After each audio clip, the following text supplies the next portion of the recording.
নমস্কার বন্ধুরা, পশ্চিমবঙ্গের স্বাস্থ্য বিভাগের অফিসিয়াল ওয়েবসাইটেতে আবারও একটি গুরুত্বপূর্ণ নিয়োগ বিজ্ঞপ্তি প্রকাশিত হয়েছে।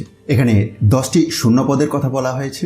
আবেদন করার পরে শর্টলিস্টেড প্রার্থীদের পরবর্তীতে কাউন্সেলিংয়ের মাধ্যমে নির্বাচন করা হবে। নিয়োগটি করা হয়েছে director of medical education West Bengal এর নির্দেশিকা অনুযায়ী। আসুন বিজ্ঞপ্তির প্রথম থেকে দেখে নেওয়া যাক। তো অনস্ক্রিনে দেখতেই পাচ্ছেন নোটিফিকেশনটি প্রকাশ পেয়েছে infectious diseases and busy hospital, Kolkata 700010 থেকে। মেমো নাম্বার আপনি নিশ্চয়ই তার তলাতেই দেখতে পাচ্ছেন। এখানে 10টি শূন্য পদে হাউস স্টাফ নিয়োগের কথা জানানো হয়েছে। এলিজিবিলিটি ক্রাইটেরিয়া নতুন করে বলার কিছু নেই, তার নিচেতেই দেখুন একাডেমিক কোয়ালিফিকেশন দেওয়া আছে এবং এক্সপিরিয়েন্সের কথাও উল্লেখ আছে।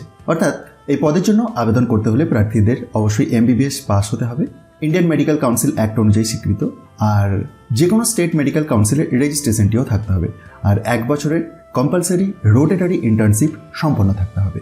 যদি কোনো প্রশ্ন থাকে তাহলে অফিস সময়ে যোগাযোগ করতে পারেন এই নির্দিষ্ট কন্ট্যাক্ট নাম্বারে। অফিসিয়াল বিজ্ঞপ্তির একটু নিচের দিকে আপনি যদি স্ক্রল ডাউন করেন একটি অ্যাপ্লিকেশনের প্রোফর্মা দেখতে পাবেন। এটিকে ফিল আপ করে প্রয়োজনীয় নথিপত্র সহ আপনাকে আবেদন করতে হবে। প্রধানত মেরিট ভিত্তিক নির্বাচন, ইন্টার্নশিপ কমপ্লিশন ইয়ার অনুযায়ী অগ্রাধিকার, প্রয়োজন হলে ইন্টারভিউ বা কাউন্সেলিং হবে। আর এই অফিসিয়াল বিজ্ঞপ্তিটি আপনি যদি নিজে থেকে ভেরিফাই করতে চান, ডেসক্রিপশন বক্সে দিয়ে দেওয়া টেলিগ্রাম চ্যানেলের লিঙ্কে গিয়ে জয়েন হয়ে যান, কারণ সমস্ত অফিসিয়াল PDF এই টেলিগ্রাম চ্যানেলের মাধ্যমে শেয়ার করা হয়ে থাকে। তাই যারা MBBS সম্পন্ন করেছেন এবং সরকারি হাসপাতালে কাজ করতে চান তাদের জন্য এটি একটি দারুণ সুযোগ। তাই দেরি না করে এখনই আবেদন প্রক্রিয়া সম্পন্ন করুন। ভিডিওটি ভালো লাগলে অবশ্যই লাইক, শেয়ার ও সাবস্ক্রাইব করতে ভুলবেন না। ধন্যবাদ।